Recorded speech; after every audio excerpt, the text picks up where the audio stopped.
কোনো ব্যক্তির আদালতে কোনো কেস বা মোকদ্দমা চলছে, আর যদি উনি মনে করেন যে মোকদ্দমাটি কোনো মধ্যস্থতাকারী বা মিডিয়েটরের উপস্থিতিতে আলোচনার মাধ্যমে মীমাংসা করা যেতে পারে, তবে উনি চাইলে আদালতে উপস্থিত বিচারক মহাশয়কে উক্ত মোকদ্দমাটিকে এডিআর সেন্টার বা অল্টারনেটিভ ডিসপিউট রেড্রেসাল বা বিকল্প বিবাদ নিষ্পত্তি কেন্দ্রে পাঠানোর জন্য আবেদন করতে পারেন।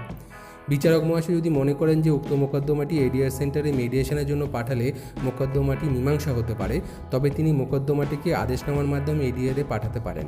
এর জন্য তিনি লিগাল সার্ভিস অথরিটির সচিব মহাশয়কে একজন মিডিয়েটর নিযুক্ত করতে বলতে পারেন। এখানে উল্লেখ্য, মিডিয়েটর হলেন একজন ব্যক্তি যিনি একজন অ্যাডভোকেট বা উকিল অথবা একজন বিচারক, যিনি একটি নির্দিষ্ট 48 আওয়ার্স রিফ্রেশমেন্ট ট্রেনিং কোর্সের মাধ্যমে সিলেক্টেড ট্রেন মিডিয়েটর। এই 48 আওয়ার্স রিফ্রেশমেন্ট ট্রেনিংয়ের জন্য রাজ্য আইনি পরিষেবা কর্তৃপক্ষ জেলা আইনি পরিষেবা কর্তৃপক্ষের কাছে তাদের প্যানেলের কিছু অ্যাডভোকেটের নাম চাইতে পারেন, যারা এই কোর্স করতে আগ্রহী।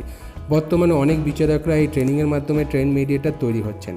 যদি আদালত থেকে কোনো মোকদ্দমা মিডিয়েশনের জন্য পাঠানো হয়, তবে উক্ত মোকদ্দমার বাদী ও বিবাদী উভয় পক্ষকে এবং তার অ্যাডভোকেট বা উকিল মহাশয়গণকে আদেশনামায় স্বাক্ষর করিয়ে নেওয়া হয় এবং আদালত থেকে একটি নির্দিষ্ট তারিখে এডিআর সেন্টারে উপস্থিত হতে বলা হয়।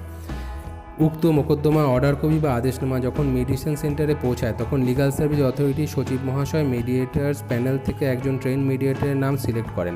এখানে উল্লেখ্য যে যদি আদালত কোনো ট্রেন মিডিয়েটরের নাম রেকমেন্ড করেন, তবে সচিব মহাশয় উক্ত মিডিয়েটরের নাম সিলেক্ট করে দেন।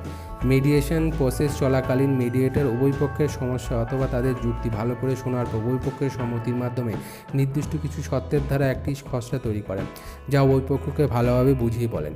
তাদেরকে কোর্টে মোকদ্দমা চলাকালীন দীর্ঘমেয়াদী সময়সীমাকে অবগত করেন এবং আরও বলেন, এখানে একমাত্র জায়গা যেখানে দুই পক্ষের মধ্যে আলোচনার মাধ্যমে কোনো সমস্যা সমাধান সম্ভব। আদালত থেকে নির্বাচিত তারিখে উভয় পক্ষের উপস্থিতিতে ট্রেন মিডিয়েটর উক্ত মোকদ্দমাটিকে নিষ্পত্তি করার চেষ্টা করেন।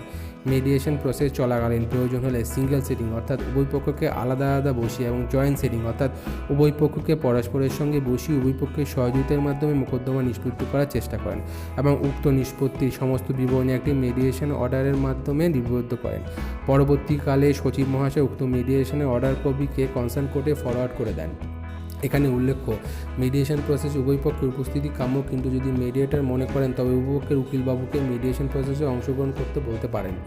এই মিডিয়েশন সেন্টারে টাইটেল সুদ অর্থাৎ জমি সংক্রান্ত সমস্যা, ম্যাট্রিমোনিয়াল সুদ অর্থাৎ স্বামী স্ত্রীর মধ্যে বিবাদ, মিস কেস অর্থাৎ ভরণ পোষণ, ডোমেস্টিক ভায়োলেন্স ইত্যাদি সংক্রান্ত সমস্যা, কমপ্লেন কেস অর্থাৎ ফৌজদারি সংক্রান্ত সমস্যা আদালত থেকে মূলত পালানো হয়। এখানে উল্লেখ্য, মিডিয়েটর চাইলে কোর্টে পাঠানো নেক্সট রেফারেল কোর্টের ডেটকে এক্সটেন্ড করার জন্য কনসার্ট কোর্টকে জানাতে পারেন। যদি ভিডিওটি পছন্দ হয় তবে লাইক সাবস্ক্রাইব অবশ্যই করবেন। কমেন্ট যদি মনে করেন করতে পারেন। ধন্যবাদ।